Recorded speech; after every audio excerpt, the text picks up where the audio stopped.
Hey Chris, how you doing today? Hey Ron, doing great. How about yourself? Doing great. Well, today we're Awesome. going international. We're Yes. going to talk about e-commerce, Yep. but we're going to talk about the issues and the complexities of international e-commerce, right? I mean, obviously, with our e-commerce platform, we have a lot of people coming to us going, "Hey, I need a storefront," and we're like, "Great." And it's usually relatively easy when they say, "Oh, by the way, we do some sales in Canada." We're like, "Okay, great. Do you want to add French? Do you want to add Canadian dollars?" And that's about as complex as it gets, right? Maybe some shipping modality, but other than that, it's really straightforward and really simple. But there are so many B2B companies out there that are saying we need to go global, we need to expand our reach, and they don't understand the complexities or issues that arise exponentially as they start opening their borders, right? So I'm going to turn it over to you to kind of introduce that topic and kind of talk us through what some of those things are that we need to consider, right? Absolutely. Yeah. So whenever we work with clients that are expanding and typically everyone is focused on up and to the right. And part of that equation at some point tends to become expanding internationally.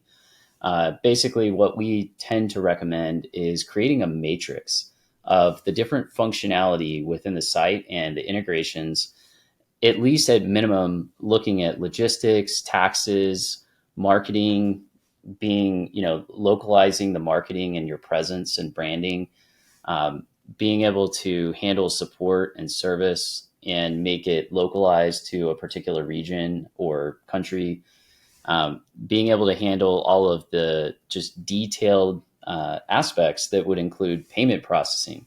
Whenever someone is, going international, many times they're sort of like can be this thought that, oh, it's already all figured out. And unfortunately, uh, a lot of the different payment processors actually don't work in most countries. They only work in a handful. And there can be exorbitant fees if you go with a certain payment processor in one country versus another. Similarly, you've got to look at taxes and VAT and customs and duties and make sure that you're complying with different regulations and laws for different regions as well. Um, and so ultimately, this combines with actual fulfillment, dealing with forwarding inventory, 3PL, 4PL, 5PL providers, possibly eventually scaling into your own physical warehouse or at least a part of a warehouse. And so the list kind of goes on and on and on. And so what we end up recommending for clients is that they plan out 3 to 5 years and look at sort of the ideal scenario. What would the ideal scenario look like for you? And what would be some areas that you believe you would want to grow into? And then let's do some analysis of your current providers with your existing platform. You may have current payment provider, tax rating tools, shipping, and if you do different modalities of shipping other than sort of like parcel, UPS, FedEx, USPS, if you do others, let's look at some of the different providers that are international, and so on. And so this ends up becoming a matrix, right, Ron, where we're looking at sort of different locations and then different criteria. And it's not just the technical and automation and integration around fulfillment and service, but it's also branding and presentation and marketing, and ongoing support for your users. So I would love it if you wanted to share some of the details there as well. Yeah. Yeah. I was literally just thinking that is that, you just expanded into 15, 20 different things that Yeah. you as the IT person or as the platform owner have to deal with, right? All the Mhm. That's modalities right. and the uh, conversions and if the order comes in Canadian dollars, do I have to offer it to them up in Quebec in French, in Canada dollars? And then if it comes in Canadian dollars, do I allow that to come into my Detroit warehouse in Canadian dollars for accounting, or do I have to put it back to USD? And where does that translation occur? And all those kind of fun things that are technical in nature. But me being the marketing guy, I'm always thinking about the marketing side. It's like, okay, well, I'm going to expand into a new country. Do I have any idea of my, and we'll just pick a number, 100 products? Which of my 100 products have a good market fit there? Have I done any research whatsoever? Have I looked into the competition? Are there any competing products there? If I have a product and I sell it for $100 here and there's an identical product from a local manufacturer up there selling it for $20, is it something that I should even do? So I spend all this money do this thing. I roll out my products and I can't sell a single one because it doesn't fit. There's no market fit. The price is off. Maybe it's the marketing messaging, right? I mentioned this in a previous video, but back in the day, clear back in the 70s when, or maybe it was even the 60s, I think the Nova came out, and I don't know about, well, I guess it came out in like 1964, 65, something like that. But I think it was early 70s when they decided to expand and sell the Nova in Mexico. And it failed on the first attempt because Nova means no go in Spanish, right? And somebody missed the research there. So even the car shows that I watch right now, even the Chevy Chevelle and the Malibu and all the cars that we know here that have been around forever, you go up there and they're a completely different name in Canada, right? And they've made small little changes to them and completely changed the name for a marketing fit, right? I think the Chevelle up there is called the Belmont or something, right? It's just completely different. And so for me, it's what is the market price willing to bear? What is my target audience up there? What is my opportunity? What is my messaging? Do I have to deal with? Is Canada, for the most part, everybody speaks English there too, even though they've got a couple French regions east side, right? For the most part, is English good enough? Can I do it in USD? Can it be competitive if I leave it in USD and I don't add that additional complexity? Are there, and then let's add another one now, and I want you to kind of go into this one because I'm going to throw the ball back your way. So now this is kind of a marketing thing, but I don't know technically how to implement this marketing thing. We did a big marketplace for Africa a while back called goafrica.com. It was kind of like an Alibaba.com is to China. This was to Africa, right? We won a couple of awards. It was a great site. But I remember when we were building and designing it, they were like, oh, by the way, we can't sell into the Sudan because there's an embargo, or we can't go into Iran because there's an embargo, and there are restricted regions, and there are certain things like that. And it's like, oh, forgot, didn't think about that. Or so it might just be we can't sell into that region, or it might just be, I think I'm trying to remember, I don't know what countries it is, but I know over in Europe, they've banned some versions of Mountain Dew because apparently there's some chemical in that soda. And so some places you can't ship a specific product. So I'd love you to be able to, drill in more into some of those technical aspects of controlling the platform and controlling access and distribution and all that kind of fun stuff that us marketers just don't know how to deal with, right? Absolutely. Yeah. So this is really where it gets exciting from a technical perspective to be able to provide a lot of value with software for the end user and for customers. And basically what you could summarize it to is adaptability. Whenever you're expanding internationally, it's really important to be able to use a different set of branding and marketing while inheriting from the base wherever possible. So there's already a proven model that works, but it needs to be adapted to that particular market. We don't want to lose the sort of mothership value that we're getting from the original great, from the core business, but we need to adapt it to that particular market and have some variability where it's needed in that particular space. Now, this really, one of the best ways to think about this is effectively a matrix, because what you're going to want to do based on our experience that we've seen is ask the question, how can I keep alignment with our core offer so that it's always kept up to date? And then what minimally do I need to adapt in this particular market to optimize? And then whenever you sort of answer that question, what you tend to have is each different jurisdiction or market or region or country, they're going to have some nuances. And so you want to track that sort of mechanically, if you will. So you really want to be organized about that, and then ultimately have a feedback loop. And like you said, Ron, we end up tending to see that the branding and the marketing and just a lot of the workflow even may need to be different. And so this means things like the design and the style, the colors and the theme, possibly even the logo and the verbiage, like you were saying, the text on the product detail pages, how the catalog is displayed and the search works, how tunable is your platform and your software for each particular region. And so this is something that you want to ask. And that's why we always talk about 3 to 5 years out. Think about your ideal growth 3 to 5 years from now. Do you have a foundation? Yes, maybe we're building a 2-bedroom house for now, but is the foundation such that it can contain a 12-bedroom, mansion as you scale, Right. without having to redo everything? And so that's really something to look at.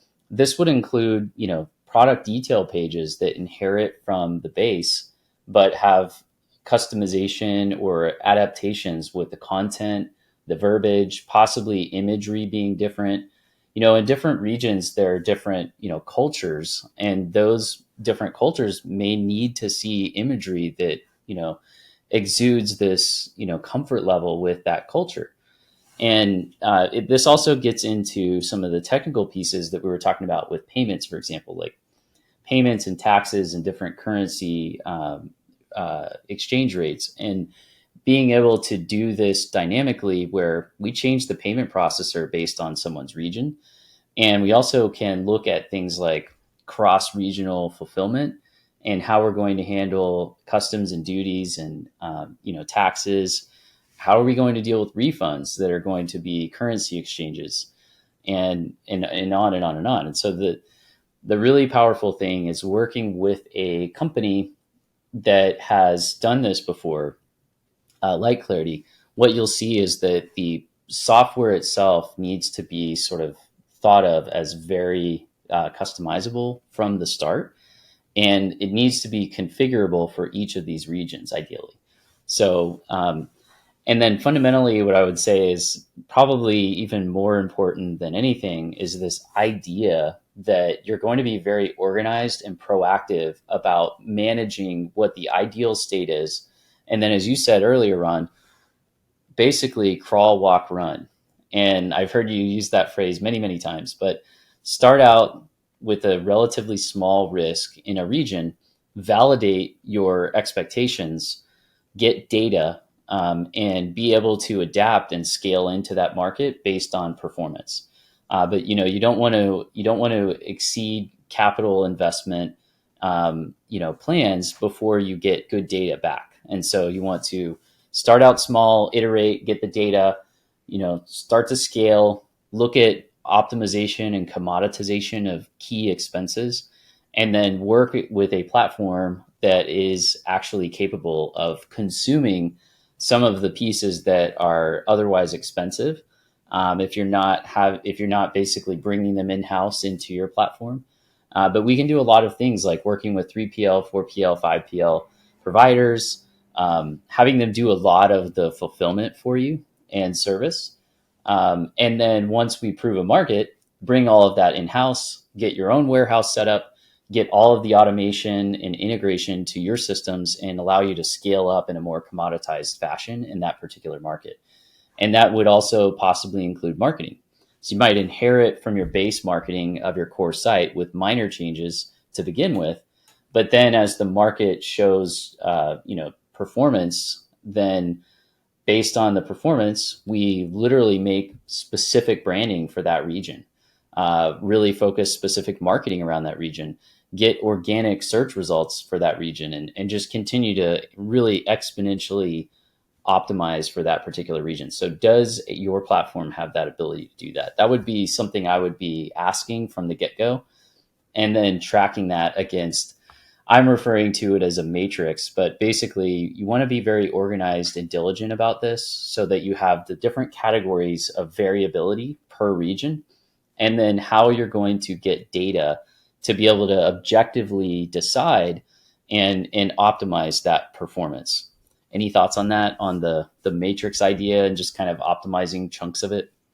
Yeah, no, I love it. And I couldn't tell you the number of videos you and I've spoken on where you've talked about analytics and having an intelligent machine learning module like we have in our platform where we can go in and code to track and gather that data to make those decisions, right? Because is a decision we capitalize on this because we launched Go Africa, Nigeria's taken off, we really want to go there? Or is it Egypt's not performing well, but we know that that's a big potential market for us. And so because we see the trends, we need to put more investment there? Or do we put the more investment in Nigeria where it's got a good market fit and it's got some momentum? And so we go capitalize on that, right? So I think your point about having the matrix, what do you want to measure? I mean, it's really easy.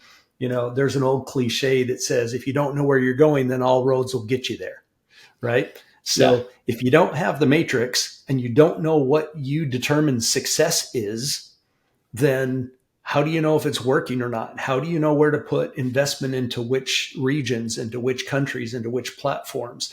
If I only have a few dollars a month, whatever that number is, thousands, tens of thousands, or $50, where do I put that investment each month into the platform? Is it into adding multilingual? Is it adding another region? Is it adding another shipping modality? Or is it adding another payment option? There are so many things that we can add. I wanted to spend, for me, just the last couple minutes, at least for one item for me. You just mentioned refunds and breezed past it real quick. But that one for me is probably the largest and biggest issue in this entire thing, right? Because we've technically solved pretty much everything with our platform over the last 17 years. And we can address everything that we've covered today, and we've done it before, and we can help you do it. The issue that we've got, and it's one of the things that I see a lot right now, there's a big scam on Amazon, right? Let's say I'm in whatever, pick your country. I don't want to pick on a country and badmouth a country. So let's just say I'm international. I go onto Amazon and I order 5 widgets from Chris here in the States. And Chris ships the 5 widgets, and immediately, as soon as in Amazon, I get the notifications that the item have shipped, I go on to Amazon.com and I cancel the order and ask for a refund. And Amazon doesn't care. Amazon says, okay, fine, refunded. Well, now it's a big issue for Chris, because now Chris has to try to figure out, he doesn't even find out for 2 weeks, or up to 2 weeks, I guess, because Amazon pays their affiliates every 2 weeks on the 15th and the end of the month, right? So Chris gets his report on the 15th, and he has shipped these 5 widgets. And when Amazon cuts him his check, he's paid for 0. And he's like, but I sold 5 and I shipped 5. Where's my money for my 5 units? Oh, they asked for a refund. So now Chris has to determine, what is the cost? What is the hassle? What is the time to try to now go get Ron in whatever country he is to ship those back? Because there's now a shipping cost. I mean, there are so many costs in time and effort and money that's already lost on the 5 widgets and the shipping that already went out, because Amazon just allows anybody at any time to request a refund, and Amazon just gives it back and allows the vendors, or pushes the issue to deal with that onto the vendors, right? And then if the vendors get enough bad reviews, Amazon might step in. But that's a big problem that I see. So one of the ways that I've seen, and Chris, you and I have talked about this when we talked about international marketplace in some of our webinars, right? We've talked about governance. I think a lot of it has to do with policy and governance up front, right? If you have a no refund policy on internationally shipped items, then that's it. What is your try before you buy? Do you have testimonials? Do you have videos of the item so they can actually see it work? Do you have any testing of the item? Do you have anything that allows me internationally to trust, if there's a no refund policy, to buy that item? If it's not very expensive, probably not a big deal. But what if it's a really expensive item and I'm over here going, I don't want to spend $5,000 on that item and not have the ability to return it? Because if it comes and it's crap, made in pick your country, and it's garbage, and I can't send it back, and now I'm stuck with this, I can't sell it, I can't do anything, and I'm out $5,000. What do I do? What's my recourse, right?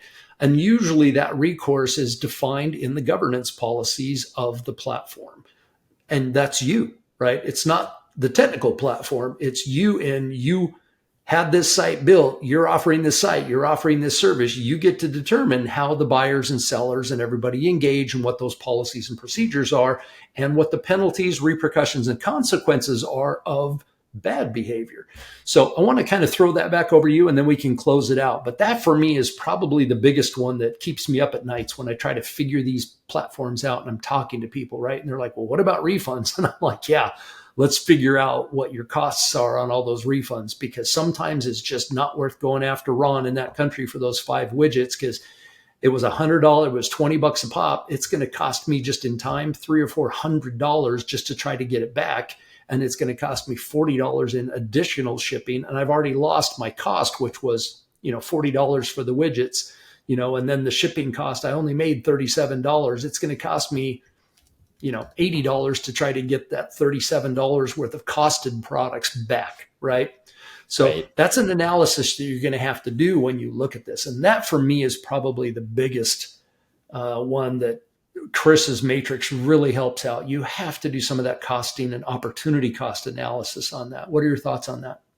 Yeah, I couldn't agree more. And this is a pretty interesting aspect at the limit, if you will, with fraudulent activity and being able to really manage the relationship with your payment processors too, because they're essentially fronting you the cash before it clears their accounts whenever they're processing payments for you. And so you can jeopardize the relationship with a payment processor if you have too much fraudulent activity occurring. True. And then similarly, it can just be really expensive to vendors if you make it their responsibility, et cetera. So the best way to handle this is to eliminate the problem. A lot of times we look at a model of basically earning trust and having to use an escrow type of a model until trust is earned. So that's a potential route to go. This can even be true for certain purchasers based on different profiles. In addition, we can also just modify per region or per area based on what's occurring, what the settings are for that region for workflows for refunds. So in a trusted region, refund goes out right away. There's more general trust placed on the end user. In a less trusted region, that can be modified. And so those are some techniques that really help. And the other thing on this, and this is something that I think a lot of people just assume is going to be easy and they'll figure it out, but you want to go into it really looking at your reporting and understanding that typically one of the biggest challenges is latency with data. In other words, a delay in getting good data. Right. And part of the problem with this is there's so much information available nowadays that a lot of times people just don't look at any of it. So you want to give yourself really simple sets of reports and just a handful of key reports that are the main drivers.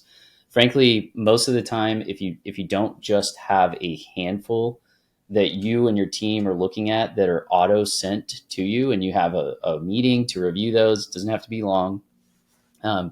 That you consistently review those data sets, things will get off track very fast. So that would be one piece of it that could be part of a report, is just looking at these different regions. I would even say essentially setting up a data grid showing the different regions and performance KPIs that you want to monitor, and then sort of red, yellow, green, and then being able to drill into each of those. And so this is really exciting, Ron, that you brought it up, because this is where a lot of our clients end up growing and getting to the next level and providing a lot of value in a particular region. For most of our clients, they're constantly growing and they're looking to expand. There's a lot less competition in some of these more challenging markets. So if you can be the variable and your company can adapt to that particular environment, even if it's challenging, well, you can literally monopolize in a particular region where other players can't exist because they're not adaptive enough. So we're certainly here to help you with that. We do want you to, have world domination within your market niche. So Yeah. with that in mind, feel free to let us know if you would like to go through a complimentary no sales discovery with us. We have engineers on our team who join and talk about your project and how the ideal solution might look, whether it's working with us or not. We'll certainly point you in the right direction. Otherwise, thank you for watching this video. We'll look forward to seeing you in the next one. And with that, bye for now. See you in the next one. Bye for now.